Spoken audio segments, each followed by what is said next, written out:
Hello everyone, my name is Austin from Marin Acura, and today I'll be showing you guys a tutorial on how to use your rear sunshade in your 2019 Lexus ES300h.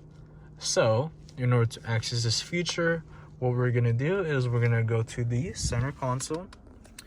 And once we get to the center console, what we're going to do is we're going to click on this button right here, which activates the rear sunshade.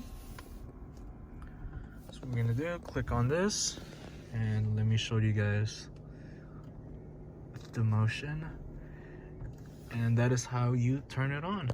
And also, the great thing about this feature is, for example, if you do have the rear sunshade on and you're going on reverse,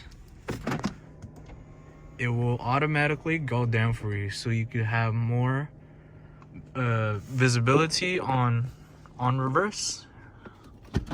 And yeah, that is pretty much it for this tutorial, you guys. My name is Austin from Marin Acura, and thank you guys for watching.